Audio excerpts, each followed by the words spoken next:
you're going to get pushback because they only know what they know. Whether it's real or not, it's their reality. So what you want to do is you want to offer them a better alternative perception. And if they resonate with your perception, then they will change their own reality because their perception becomes their reality. Just a quick example. Let's say you got a 7 or 8-year-old brother, right? And he goes to a magic show with his buddies.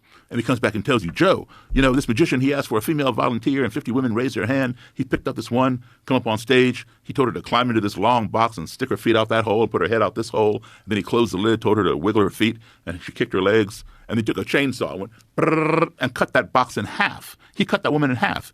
And you're like, it didn't really happen like that. Yes, it did. I was there. You weren't even there. I saw it with my own eyes. You are challenging his reality. He knows what he saw. And that magician cut that woman in half. And then to make it even more obvious to you, he tells you that the magician, after he cut the box in half, took the half with the legs sticking out and moved it over here to stage right, and the half with the head over here to stage left. And then he went over there and talked to the head of the woman, and she talked back to him. And then he brought the two halves back together, opened the box, and out popped the woman, full form, no blood. He cut her in half and he put it back together. And you're saying, it was just an illusion. No, it wasn't. I saw it with my own eyes. I was there. You weren't even there. So you're attacking his reality. He's going to resist. He's going to fight you. All right? So what you do is you offer him a better perception. You say, hey, listen, I hear what you're saying. But could it be possible that just maybe out of those 50 women that raised their hands and he picked one, maybe she works for him? Maybe he planted her in the audience. She knows the trick. She travels to every show around the country with him.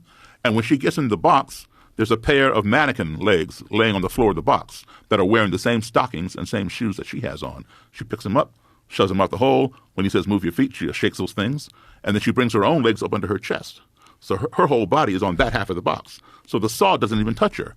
And obviously, when he separates the two halves, the feet are over there. Now she can't move them. So he has to distract your attention by going over here. So you're not looking at those feet.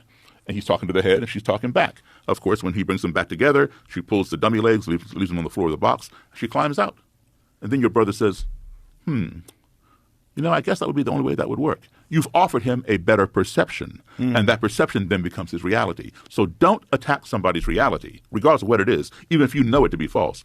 Give them a better perception and allow them to resonate with it, because it's always better when somebody comes to the conclusion, I've been wrong, maybe this is something I need to think about. Yeah, this will work. It's a perfect example of not silencing people's ideas, but giving them better ideas, and this is what the answer to censorship has been. Exactly. And, so Daryl always talks about how much he listens when he starts a dialogue and doesn't even try to, push ideas at the people that he's engaging with, different extremists or whatnot.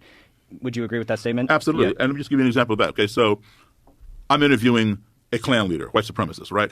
And I ask, how can you hate me? You don't even know me. All you see is this. You come in my room 5 minutes ago, and you've already determined, whatever you determine. Well, Mr. Davis, black people are prone to crime, and that is evidenced by the fact that there are more blacks in prison than white people. Now, I'm just sitting here listening to this guy. He's calling me a criminal, and but he's right. He's 100% right. The data and the statistics show that there are more blacks in prison than white people. So that feeds what he already thinks he knows, the data, right?